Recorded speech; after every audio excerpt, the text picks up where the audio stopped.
Well, my goodness. When it comes to motion, when it comes to moving the needle, we all know the one that does that in women's sports. Notice I just didn't say women's basketball. In women's sports, we know who is not only moved the needle, but one could argue moved the needle and broke the needle clean off.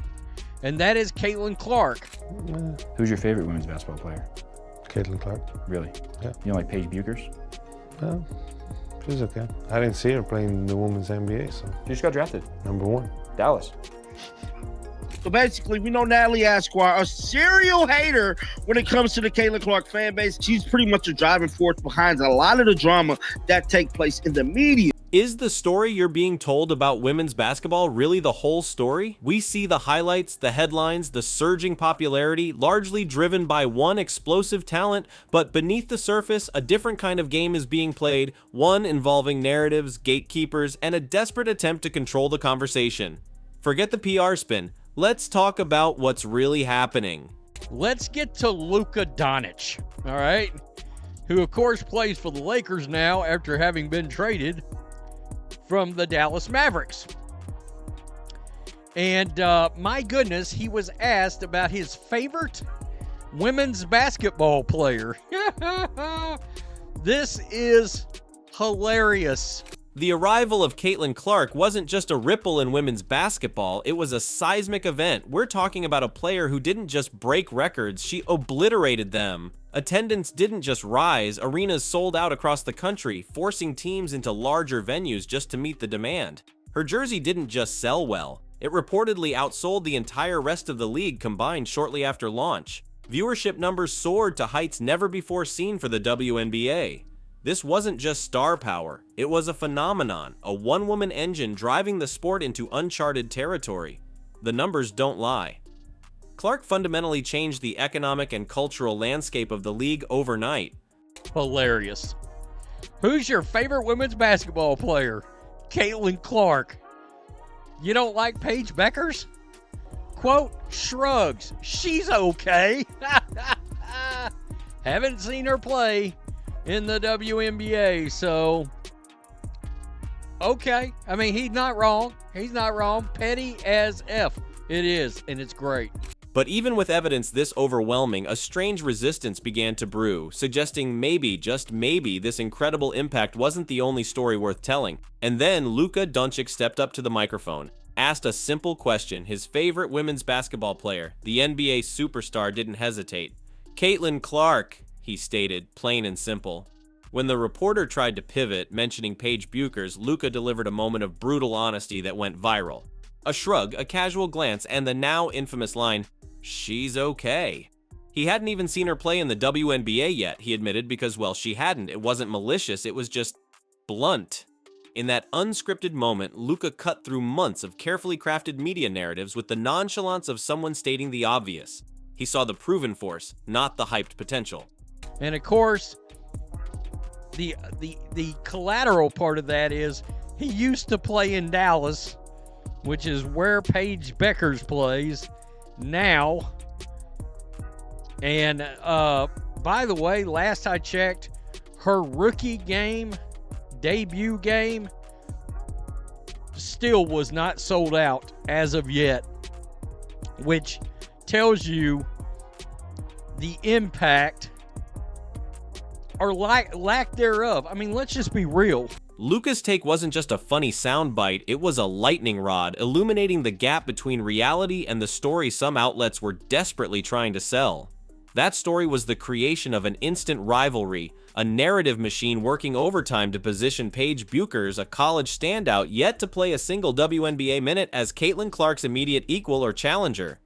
Bueckers, undeniably talented in college, was suddenly thrust into comparisons with a player already rewriting professional record books. Media outlets churned out think pieces and segments designed to manufacture parody to create a compelling head-to-head storyline that the facts on the ground simply didn't support yet. The contrast was stark. Clark was filling NBA arenas for road games, while reports surfaced that Bueckers' own WNBA debut game hadn't even sold out its smaller venue. The hype was loud, but the audience, like Luka, seemed more interested in the proven commodity. As one general manager put it, I think she can impact the league immediately. She can be dangerous right away, which is true, which is very, very true. Like, we can't lie and say that GMs last year did not literally say the words, I would trade my entire team for Caitlin Clark. Like, we can talk about that. Like, just, they did say that. The attempt to force Bueckers into Clark's stratosphere felt less like sports analysis and more like wishful thinking, a manufactured drama designed to capture clicks rather than reflect reality. The push to level the playing field, or perhaps preemptively manage expectations for Bueckers, even saw some questionable logic emerge from within the league itself. Kurt Miller, the GM for the Dallas Wings Bueckers' new team, floated a rather curious theory. He suggested Bueckers might face a tougher rookie season than Clark because Clark had benefited from an Olympic break during her rookie year. The implication was that Clark got a chance to rest and reset, an advantage Bueckers wouldn't have. I think it makes her special. She can fill a gap. She can fill whatever gap. And that's true. And that's the one thing with Paige, is Paige will always fit in, whereas Caitlin Clark was the system. Like, I don't know, like, how great Caitlin Clark would have been if you put her on, I don't know, if she's good enough that if you put her on every team, she would have been insanely good. But, like, Caitlin Clark fits out. She is the system, and I can guarantee you that Caitlin Clark's system is going to win a ring very soon. Basically, Wings GM conveys key difference in Paige Bueckers and Caitlin Clark's rookie season. He said the one thing when you talk about last season is that Paige won't have the benefit that Caitlin did. And this is nothing against Caitlin, but we had an Olympic break last year. So you got to see some players take a month-long break, essentially. And those rookies were coming off a grueling season in the collegiate game. They got a break and got to reset and finish strong. It was a statement that raised eyebrows across the basketball world, seemingly ignoring the context of Clark's own whirlwind entry into the league. Was this genuine analysis, or a preemptive excuse designed to soften the landing if Bueckers didn't immediately match Clark's unprecedented impact? Because let's be brutally honest about Caitlin Clark's actual rookie transition. There was no gentle onboarding, no mid-season vacation. She came directly off one of the most scrutinized and pressure-packed NCAA tournament runs in history, carrying Iowa on her back to the championship game under a relentless media microscope. Within 2 weeks, she was thrown into WNBA training camp, tasked with reviving a struggling franchise and carrying the weight of the entire league's newfound attention. There was no Olympic break for her during that critical initial period. There was exhaustion, constant travel, intense defensive pressure every single night, and the expectation to be superhuman from day one. This draft class, which includes Paige, is not going to have that luxury. We don't have a big break where they can almost catch a second win and then push to the finish line in the second half of the season, he continued. So we have to watch this rookie class around the league about load management.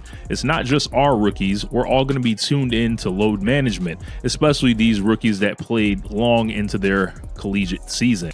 If the impact was what we were supposed to, what we're led to believe, two things would have happened there. All right. Her debut game would have been moved to the American Airlines Arena. It hasn't been. By the way, her game against Caitlin Clark has been moved there to where the Mavericks play. And it would have been sold out at record speed. Neither one of those things have happened. And what did she do? She led the league in assists. She broke countless rookie records. She drove ticket sales through the roof. Suggesting she had some kind of advantage isn't just inaccurate. It feels like a deliberate attempt to diminish the sheer force of will and talent required for her to achieve what she did. Exactly when she did it. It was a trial by fire, and Clark didn't flinch. While Clark navigated the on-court pressures, a different kind of storm was brewing off the court, revealing deep-seated tensions within the women's basketball community. A narrative began to emerge, often pushed by what some call the legacy media or the old guard, voices who had long dominated the WNBA discourse. Figures like Natalie Esquire became prominent not just for analysis but for pointed criticism aimed squarely at Clark and more specifically, her massive incoming fan base. This established group, sometimes referred to humorously or critically as the committee, seemed uncomfortable with the sudden shift in power. We want to see Caitlin Clark and we want to see Paige Bueckers. Caitlin scored more points per game, but Paige was more efficient. Paige Bueckers has had one of the best careers in the history of women's college basketball. On paper, you could make the case that Paige Bueckers has better college career than Caitlin Clark. But this is the world of television, where you're not judged based on your accomplishments, you're not judged based on your stats, you're judged based on your drawing power. And looking at these ratings for the women's tournament, it is abundantly clear Paige Bueckers might be a star, but she's not a draw. Keep that in mind, all right, as people tries to tell you who the equals are running around in this league. Nah, I don't see. Not only do I not think Paige is going to move the needle, I don't think she's going to flutter it. I don't think it's going to vibrate slightly. I don't. They had been the gatekeepers, the ones who dictated who got attention and praise. Now millions of new fans were flooding in, drawn by Clark, largely bypassing the traditional channels of influence. Instead of celebrating the unprecedented growth, some chose to paint the newcomers as problematic, toxic, or somehow illegitimate, revealing a resistance to the very expansion the league desperately needed. This resistance often took on more insidious forms than just straightforward criticism. Attempts were made to weaponize narratives, framing Clark's success through divisive lenses. Some implied her popularity was solely due to her race, ignoring her diverse fan base and universal appeal. Others tried to contrast her perceived lack of off-court activism with players like Bueckers, suggesting Clark wasn't the right kind of star for a league known for social justice advocacy. These tactics seemed designed to pit fans against each other, to muddy the waters around Clark's purely basketball-driven phenomenon. These two were the topic of conversation. Who's the better player? She's not nearly the player that Caitlin Clark is. You know, she's been really disappointing this whole tournament. We're not creating this rivalry. We're not saying they hate each other, but they are two of the best in the game right now. But these arguments conveniently ignored the tangible, positive impact Clark was having on everyone. Her rising tide was lifting all boats, increasing visibility, driving sponsorship dollars, and creating opportunities for all players in the league. She wasn't taking anything away. She was expanding the pie exponentially, whether the old guard wanted to admit it or not. Yet through all the manufactured rivalries, questionable excuses, and divisive commentary, one simple truth remained unshakable. Caitlin Clark earned her place through performance, not promises.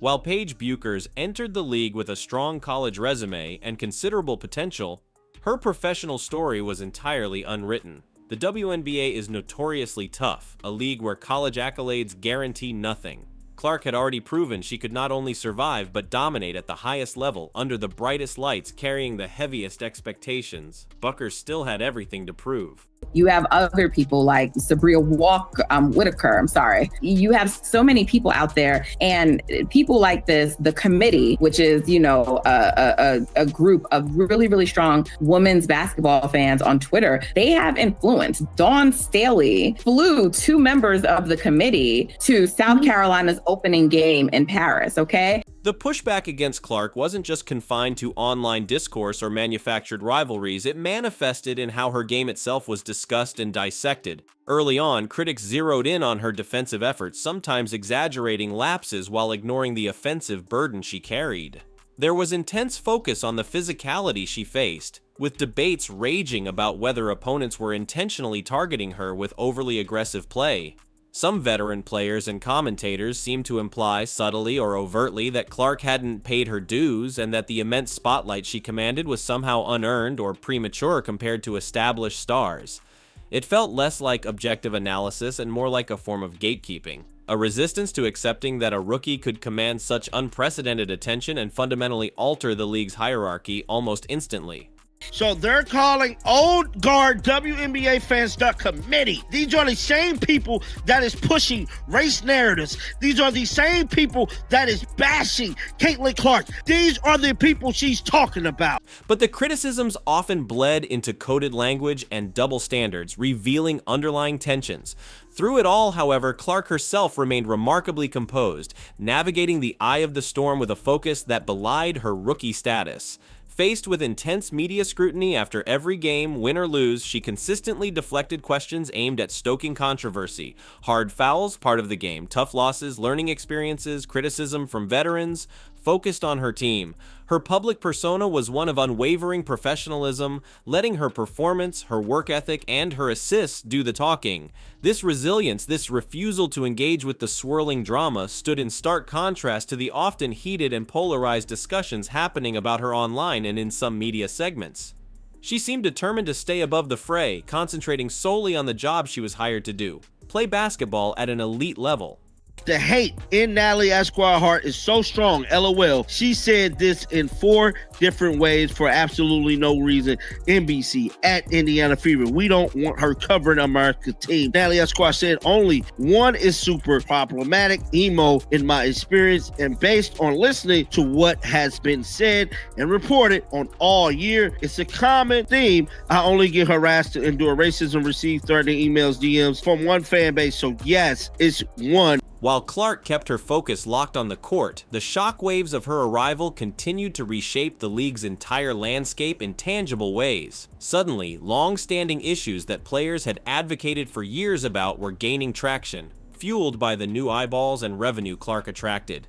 The league finally committed to full-time charter flights for all teams, a significant quality-of-life improvement directly linked to the increased attention and financial viability Clark helped generate. Media rights deals, once modest, became hot topics, with potential for exponential growth thanks to the proven viewership Clark commanded. Major sponsors, previously hesitant to invest heavily in the WNBA, started signing significant deals, recognizing the league's newfound cultural relevance. This wasn't just about one player's success, it was about leveraging that success to elevate the entire ecosystem, providing benefits and opportunities for every player, team, and fan involved. It can apply in all of sports, but there is a notable difference in one fan base with respect to the W. This tweet said, no, it's one. It's not allegedly. This is my experience, and it only comes from a specific set of fans. So yes, for me, it's one fan base. You've already heard a player say in her career she's never experienced anything like this. Stop trying to violate our experience. This undeniable transformation underscores a fundamental truth the noise often obscures. The comparisons being pushed felt premature and unfair, setting an impossibly high bar for Bueckers while simultaneously trying to chip away at the magnitude of Clark's achievements. The whispers and the headlines couldn't alter the facts playing out in sold-out arenas and record-breaking broadcasts. Luka Doncic didn't need a focus group to tell him who the most impactful player was. He just watched the game. The attempts to manufacture parody or downplay Clark's dominance ultimately ring hollow against the sheer weight of her accomplishments. While critics debated narratives and clung to old power structures, Clark was busy building her legacy, one dazzling pass and deep three-pointer at a time. So what's the real story? It's the story of a transcendent talent meeting a moment, creating an explosion of interest, the likes of which women's basketball has never seen. It's also the story of resistance, of established voices grappling with a changing landscape, and of narratives being spun to try and control a phenomenon that defies easy categorization. Caitlin Clark didn't just move the needle, she broke the DMN machine, and regardless of the noise, the hype, or the manufactured rivalries, her impact is undeniable, reshaping the future of the sport right before our eyes. The game has changed and it's not looking back.